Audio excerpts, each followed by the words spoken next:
I've been thinking about creativity a lot lately, and especially the creative process. And after 25 years making music, I've come to realize that creativity isn't just about creating a song or a piece of art. It's actually a whole journey that starts with an intangible idea, but ends when that idea is put into a tangible form and actually released into the world. That may take days, months, years to accomplish, but I find that that is the creative arc. And more importantly than that, I find that through that arc is how we learn, grow, and develop. And so we can think of creativity as having two sides to it. On one side, you have the outward-facing worldly side, the superficial aspect, not superficial in a derogatory way, but as in an outward-facing way, which is the music itself. And that's all the technical aspects of music creation, from composition to mixing, mastering, signing to labels, releasing, and all of that. But on the other side, we have the metaphysical mind side, where it's how each of those stages corresponds to how we grow and develop as a person, as a creator, and how we come to know ourselves through the creative journey. So we can come to see the creative process as having those two sides, one for technical and aesthetic mastery, and the other one for metaphysical, psychological, and inner knowing and growth and awareness, which we develop at the same time. We can break this up into maybe 5 broad stages of a musical side and a metaphysical mind side, where each stage asks something of us, asks us to grow in a certain way. So let's go through that. So the first stage is the intangible idea.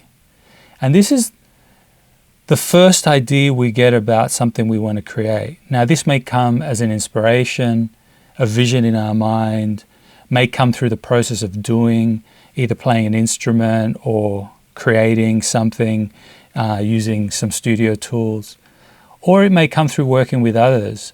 But it's that first idea that we get that we want to create something. And sometimes that may take us a long time to bring to fruition. But the process is always feeling that, coming to know that idea, and then bringing that out into the world.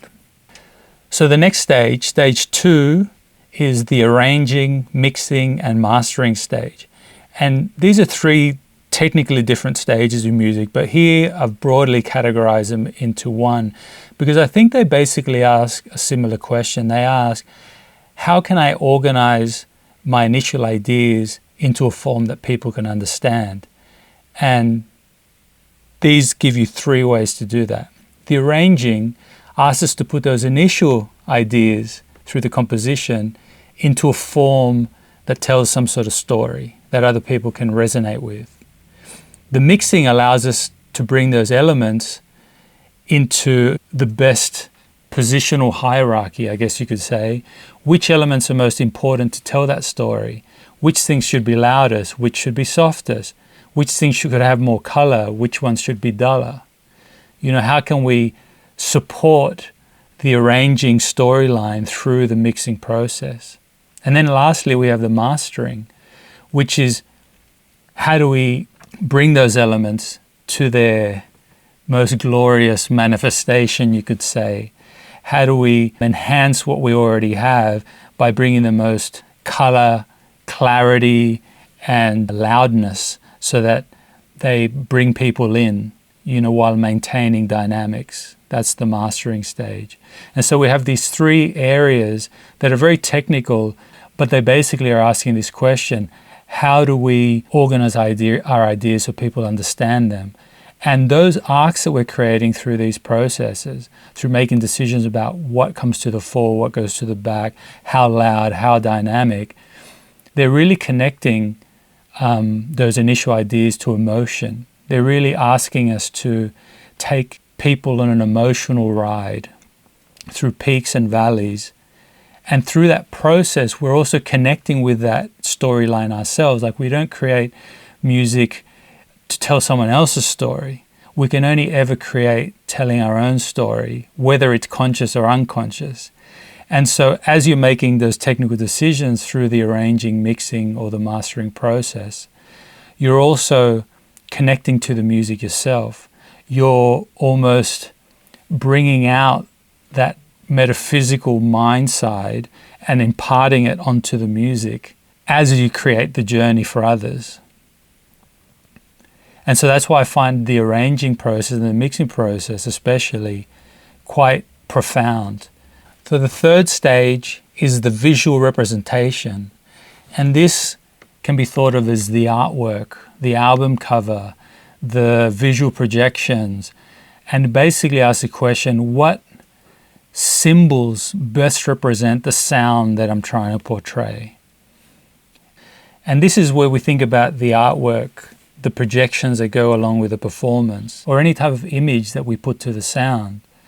And what we're really doing is we're imparting meaning onto the sound, meaning that may have not been there originally, but it's a way that we can start to evoke a grander design to what we're trying to put out.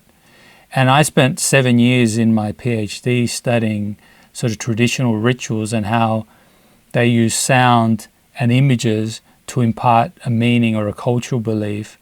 And that's what made them immersive, multi-sensory. And this brings us to the fourth stage, which is the community stage. This is the point in the journey where we are looking for a label or thinking about releasing, whether it's independent release or some sort of label that resonates with your aesthetic, your message, your musical sound. And this stage is very important because it asks us, where does my music fit, or what is the scene in which my music contributes?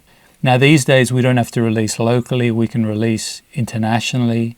And so our scene doesn't necessarily depict who is in our local area, but also who resonates with our music in the global arena.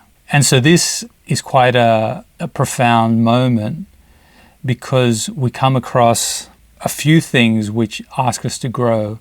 One of those is the fear of exposure, the fear of putting ourselves out there.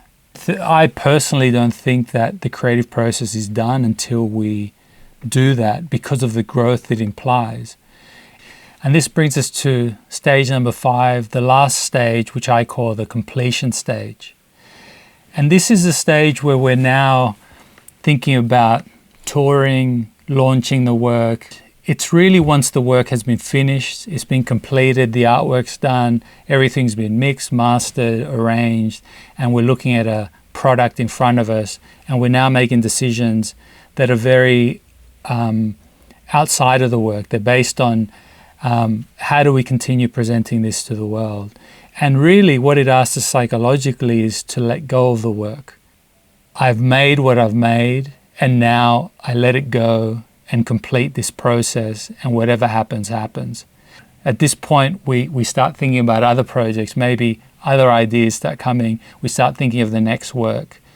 We've emotionally detached from it, even though we may still be working with it.